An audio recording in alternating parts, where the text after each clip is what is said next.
오늘 하나님의 만져주심이라는 설교의 제목을 가지고 오늘 은혜를 나누고자 합니다. 조금 오늘 우리가 만져주심의 느낌을 좀 알기 위해서 옆 사람 손을 지그시 잡으시고 오늘 하나님의 권사님을 말씀으로 성령의 능력으로 만져주시기를 소망합니다 하고 인사하겠습니다.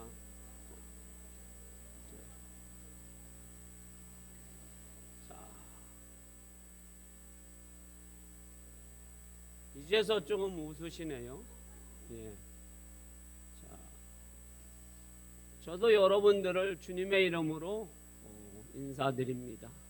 오늘 성령님께서 성령님의 능력으로 여러분들의 상한 갈대 같은 마음, 꺼져가는 등불 같은 마음을 성령님이 만져주시고 또 우리의 마음속에 하나님의 말씀이 고갈되었다면 하나님의 말씀으로 여러분들을 만져주셔서 주의 말씀이 여러분들의 삶에 가는 길에 빛이 되고 그리고 등불이 되어서 여러분들의 삶이 믿음의 길이 되고 밝은 빛이 되기를 주님의 이름으로 축원합니다. 지난주에 갈멜산에서 아합과 이사벨이 좋아하는 바할 제사장 450명과 아세라 제사장 400명이 갈멜산에서 하나님의 선지자 엘리야와 영적인 전쟁을 합니다. 그래서 그 영적 전쟁으로 인하여서 바할과 아세라의 제사장이 섬기는 그 신은 죽은 신이고 가짜였음이 판명되었습니다. 하나님을 섬기는 하나님의 선지자 엘리야가 홀로 갈멜산에서 여호와께 불을 내려달라 기도했을 때 여호와 하나님이 불을 내려주시는데 불을 어떻게 내려주셨습니까? 제물과 그 제물을 바치는 나무와 흙과 물을 다 태워버립니다. 그래서 하나님의 살아계심을 증거하십니다. 그걸 본 이스라엘 백성들이 이구동성으로 고백하죠. 여호와 그는 하나님이시다. 한 번만 고백한 것이 아니라 반복적으로 고백함으로 이스라엘 백성들이 참신은 하나님이시구나. 바알과 아세라는 가짜라는 것이 판명이 되었습니다. 그랬으면 이 아합 왕이 내가 잘못 살아왔구나. 내가 하나님을 버리고 우상을 섬겼는데 그 우상들이 가짜구나라는 것을 깨닫고 하나님 앞에 회개하며 나오는 것이 마땅합니다. 그런데 이 아합은 그렇게 하지 않습니다.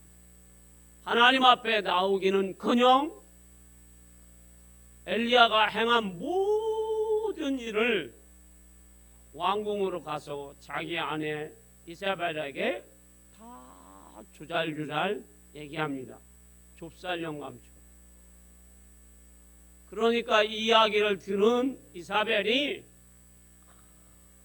하나님은 역시 하나님이시오 하고 하나님 앞에 엎드렸으면 얼마나 좋겠습니까?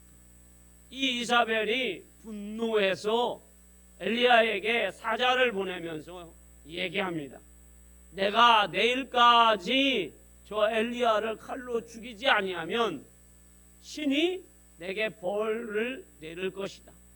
이 얘기는 뭐예요? 반드시 내가 엘리야를 칼로 죽일 것이다. 그 이야기를 들은 엘리야가 너무 무서워서 자신의 사원과 함께 북이스라엘을 떠나서 남쪽 유다 가장 남쪽인 부엘세바로 떠나게 됩니다. 그리고 그 부엘세바에서도 자기의 사원은 거기에다 놓고 하룻길을 더 광야로 내려갑니다. 우리나라와 비슷한 거죠. 저 북쪽에 그리고 남쪽에 저 남해라든지 그런 쪽으로 이제 엘리야가 갔다라고 생각하시면 되는 거예요. 그래서 그 광야에서 지금 이제 엘리야가 살아계신 하나님 앞에 간청을 하는 겁니다. 하나님, 나는 이제 할 일이 아무것도 없습니다. 나는 너무 두렵습니다. 나는 내 조상들보다 너무 약합니다. 그러니 나를 죽여주시옵소서 하고 하나님 앞에 죽여달라고 간청을 합니다. 하나님 앞에 죽여달라고 하는 선지자가 지금 엘리야입니다. 노뎀나무 밑에서 지금 엘리야가 누워 있습니다. 노뎀나무는 여러분 이스라엘의 나무 중에서 정말로 작은 나무입니다. 1m 조금 넘는 나무입니다. 우리나라의 쌀이나무다라고 생각하시면 돼요. 빗자루 만들 때.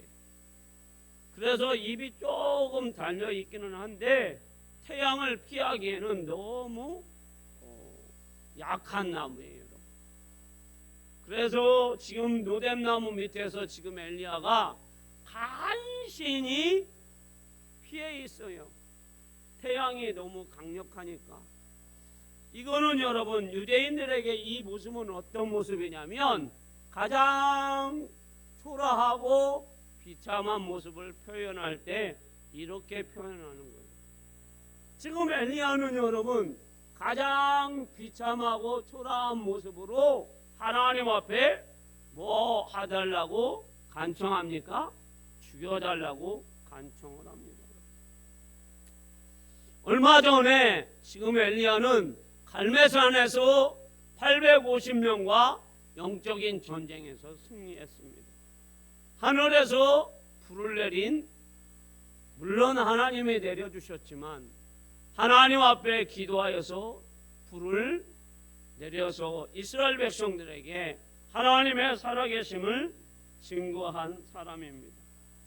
그런데도 지금은 너무 초라한 엘리야의 모습을 봅니다. 자, 전능하신 하나님이 불로 응답하셨는데 그래서 이스라엘 백성들이 하나님은 참 하나님이라고 고백을 했는데 그거를 경험한 지금 엘리야가 하나님 앞에 죽여달라라고 고백하고 있습니다. 이때에 하나님은 어떻게 하셨는가요? 엘리야에게 찾아오셨습니다. 빈손으로 찾아오시지 않았어요.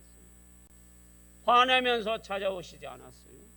5절과 7절에 보면 특별히 7절 한번 우리 같이 읽어보겠습니다. 엘리야에게 찾아오신 하나님은 어떻게 찾아오셨는지 자 읽어봅니다. 시작.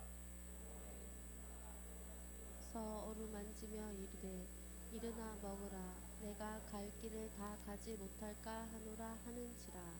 아멘. 자, 하나님이 찾아오셨는데 두 번을 찾아오십니다. 그래서 찾아오셔서 먼저 어루만져 주십니다. 자, 여러분들 그런 경험 있으실 거예요. 자고 있는데 너무 힘들 때에 남편이 만져준다든지 아니면 어머니들이 여러분들을 머리에서 발끝까지 착 주물러주면 너무 시원하죠. 지치고 그리고 손 하나 까딱하기 싫을 때에 만져줍니다. 그리고 나서 하나님이 빈손으로 오지 아니하시고 떡을 구워서 갖고 오셨어요. 그리고 하나님이 물 한 병을 갖고 오셔서 엘리야에게 이 떡을 먹고 물을 마시고 기운을 차리라.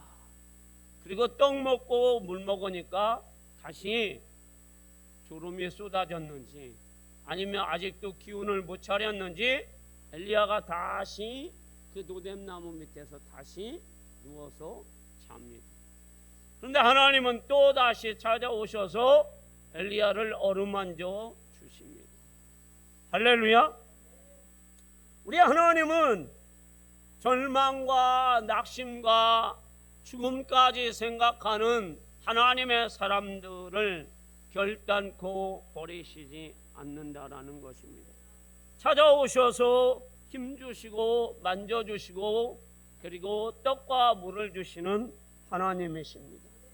누가복음 5장 1절에서 11절 말씀에 보면 베드로가 저 갈릴리 바닷가에 가서 고기를 잡습니다. 그런데 한 마리도 잡지 못합니다.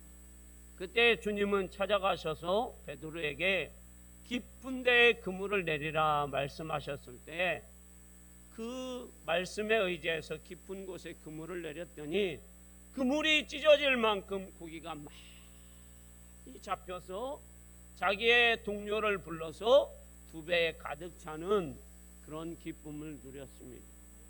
베드로가 실망하고 낙심하고 나의 인생은 이렇게 되는 일이 아무것도 없다라고 생각해서 절망하고 있을 때 우리 주님은 찾아가셔서 베드로의 인생에 베드로의 배에 가득 채워주시는 역사를 행하십니다. 요한복음 4장에 보면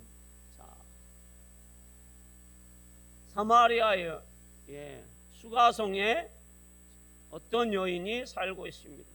그런데 이 여인은 어찌 되었는지 벌써 남편이 5번이나 바뀌었습니다. 여인이 능력이 있어서 바꿨는지 아니면 남편들에게 버림을 당했는지 제가 생각하기에는 이 여인은 남편들에게 버림을 당하지 않았을까라는 생각을 해봅니다.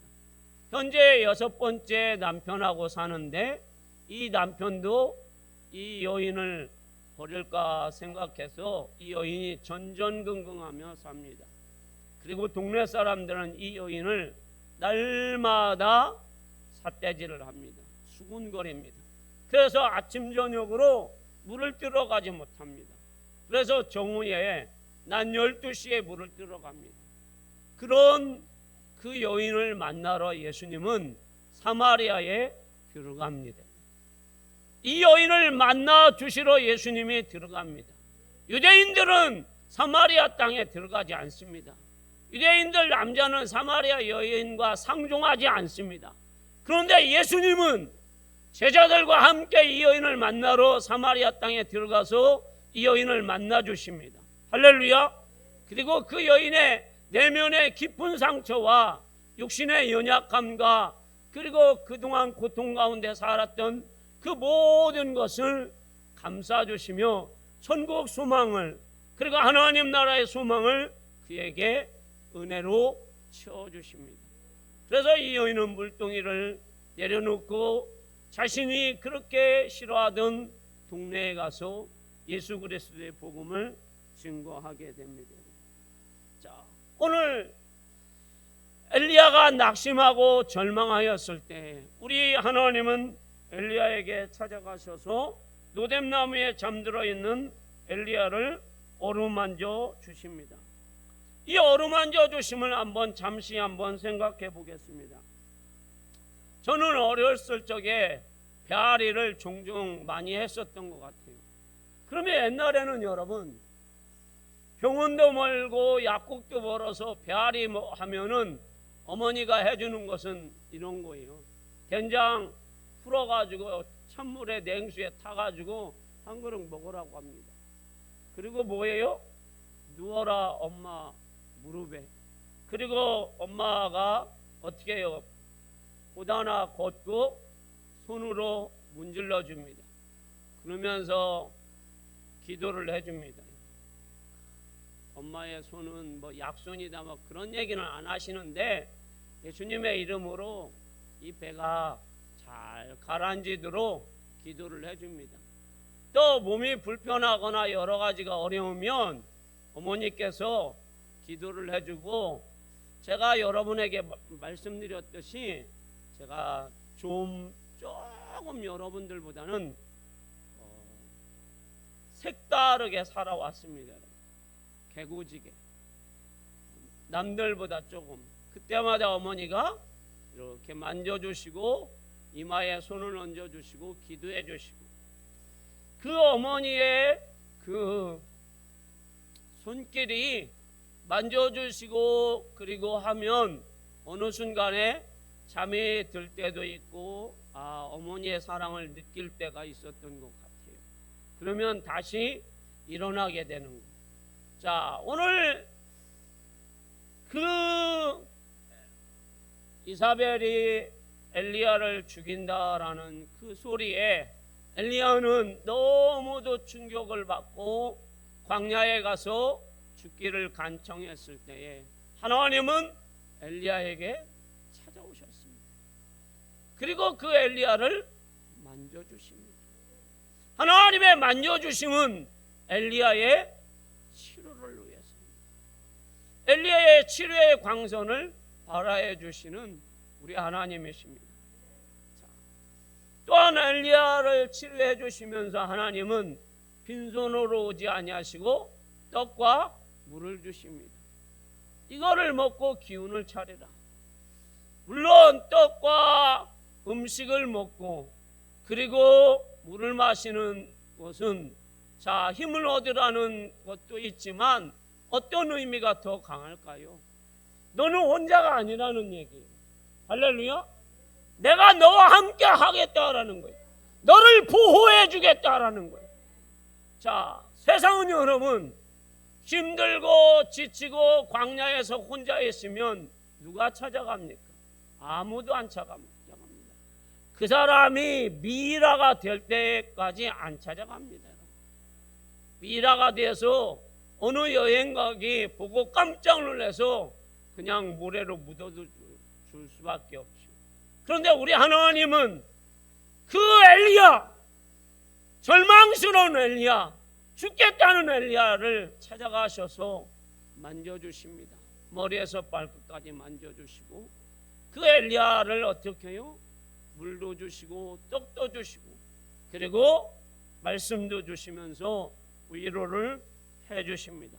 너는 혼자가 아니다. 내가 너와 함께 하겠다.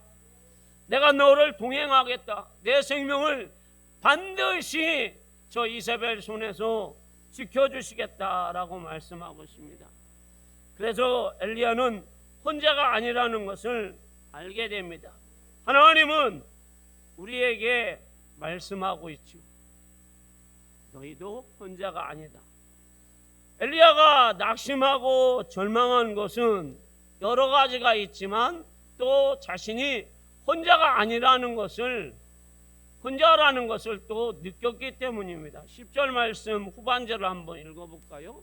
자, 오직 나만 남았거늘. 거기부터 읽어볼게요. 시작. 그들이 내 생명을 찾아 빼앗으려 하나이다. 아멘. 엘리야가 여러 가지 이사벨이 죽이겠다라는 거, 또 아합 왕이 회개하지 않는 거, 또 여러 가지 일들이 있지만 또 중요한 대목에서는 자, 이스라엘에 나만 남았다라는 그 마음이에요. 그리고 백성들이 언제 돌아서서 자신을 아합 왕에게, 이사벨에게 보고할지 몰라요. 여기에 엘리야가 있다. 잡아가시오라고 이야기할지 모릅니다. 그래서 저 남쪽 나라 유대 부엘사바에, 그것도 하룻길을 더 광야로 들어가서 이사벨이 미치지 못한 그곳까지 갔는 거예요. 그렇기 때문에 하나님 앞에 고백하는 거예요. 하나님, 이 이스라엘에 나만 남았나이다.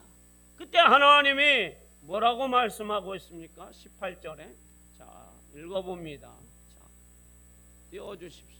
읽습니다. 시작. 그러나 내가 이스라엘 가운데에 7,000명을 남기리니 다 바알에게 무릎을 꿇지 아니하고 다 바알에게 입맞추지 아니한 자니라. 아멘. 엘리야야, 너가 혼자가 아니란다. 나 여호와가 바알에게 무릎 꿇지 않는 하나님의 선지자 7,000명을 남겨두었다. 이 이스라엘을 위해서, 그리고 너를 위해서 7,000명을 남겨뒀으니 너가 낙심하지 말라. 두려워하지 말라. 너는 혼자가 아니다라고 하나님은 말씀하십니다. 사랑하는 여러분, 우리는 혼자가 아닙니다. 우리 눈에는 날마다 우리가 혼자인 것 같이 보일 때가 있습니다. 우리가 여러 성도들과 여러 일들을 하지만 때로는 낙심이 되고 절망스러울 때, 여러 가지 일들이 겹겹이 찾아올 때에 나는 혼자라는 생각이 들 때가 있습니다. 그때에 우리 주님은 우리에게 이렇게 말씀하십니다. 이사야 41장 10절에 뭐라고 말씀하고 있을까요? 자, 읽어봅니다. 시작. 두려워하지 말라. 내가 너와 함께함이라. 놀라지 말라. 나는 내 하나님이 됨이라. 내가 너를 굳세게 하리라. 참으로 너를 도와주리라. 참으로 나의 의로운 오른손으로 너를 붙들리라. 아멘. 하나님은 우리와 함께 하신다고 언약의 말씀을 주셨어요. 그리고 우리 하나님은 나의 하나님이 될 것이다, 되었다라고 말씀하고 있어요. 그리고 그 탁월하신 하나님의 의로운 오른손으로 우리를 붙들어서 우리가 믿음의 길로, 그리고 삶이 넉넉하게 승리할 수 있도록 우리를 붙들어 주실 것이다 라고 언약을 하고 있어요. 그래서 믿음의 사람들이 넘어져도 아주 넘어지지 않고, 그리고 7번 넘어지면 8번 일어나서 다시 믿음의 길로 가게 하나님은 역사해 주신다고 말씀하셨습니다. 우리 주님도 십자가 지시기 전에 요한복음 13장 1절에서 뭐라고 말씀하고 있습니까? 자, 읽어봅니다. 시작. 6월절 전에 예수께서 자기가 세상을 떠나 아버지께로 돌아가실 때가 이른 줄 아시고 세상에 있는 자기 사람들을 사랑하시되 끝까지 사랑하시니라. 아멘. 지금 예수님은 여러분 십자가 지시기 전이에요. 본인의 일도 챙기기 힘든 상황이에요, 여러분. 그런데 예수님께서는 자기 사람들, 자기 백성들, 주 예수 그리스도를 신앙으로 고백한 사람들을 한 사람도, 한 영혼도 주님은 어떻게 해요? 버리시지 않겠다라고 말씀하셨어요. 끝까지 우리를 하나님의 백성으로 지키시며 우리를 천국으로 인도하실 것을 언약하셨고 약속하셨어요. 그러니 우리는 여러분 낙심이나 절망할 수 없습니다. 우리가 낙심할 수도 있어요, 여러분. 절망할 수도 있어요. 그러나 주님은 우리를 끝까지 천국으로 인도하여 주실 줄 믿습니다. 사랑하는 성도 여러분, 말씀의 결론입니다. 혹여 낙심하고 있습니까? 절망하고 있습니까? 힘을 잃어가고 있습니까? 나의 삶에 괴로움과 슬픔이 그냥 겹겹이 찾아와서 눈물과 한숨만 여러분들 마음속에 있어서 집에 돌아가시면, 가만히 앉아 계시면 그냥 눈물이 뚝뚝뚝 떨어지십니까? 아니면 여러분 홀로 하나님 앞에, 하나님 왜 내가 이렇게 힘듭니까? 내가 예수 믿은 지가 얼만데 이렇게 아직도 힘듭니까? 나의 삶은 왜 이렇게 곤고합니까? 나의 삶은 하나님 뭐가 문제입니까? 라고 하나님 앞에 호소하는 여러분들이 계십니까? 자, 그럴 수 있습니다.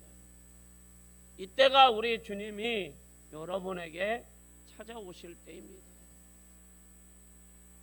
베드로의 인생에 여러분 고기 한 마리 못 잡았을 때 베드로의 인생에 주님이 찾아오셔서 2배에 가득 차는 고기를 잡게 하셨습니다. 5명의 남편에게 버림받았을 때 이 여인이 얼마나 여러분 죽고 싶었겠습니까? 여러분. 자, 남편 하나를 잃어도 여러분 상실감이라는 것은 보통의 상실감이 아니죠. 우리가 여러분 이런 강아지들도 여러분 누구한테 버림을 받으면 이 강아지들이 굉장히 여러분 사는데 힘든다고 합니다, 여러분. 그런데 만물의 영장인 사람이 5명의 남편한테 버림받았고 현재 6명의 6번째 남편에게 버림받을까 전전긍긍하는 그 여인의 마음이 얼마나 그 하트의 마음, 그 사랑의 마음을 갖고 행복하게 살아야 하는 그 마음이 갈기갈기 찢어져서 그 마음이 얼마나 여러분 수울의 마음, 지옥 같은 마음으로 여러분 살아가고 있습니까? 그런데 그 여인에게 주님은 찾아가셔서 위로를 해주시며 그 갈기갈기 찢어졌던 마음을 상한 갈 때 꺼져가는 그 등불 같은 마음을 주님은 십자가 보혈로 다 만져주시고 치료하여 주셔서 그 여인이 세상에 나갈 수 있도록 위로하여 주시고 회복시켜 주신 분이 주님이십니다. 우리 성도 여러분, 오늘 주님은 나의 연약함도 아시고 나의 부족함도 아십니다. 그리고 주님은 내가 어떻게 살아왔는지 다 아십니다.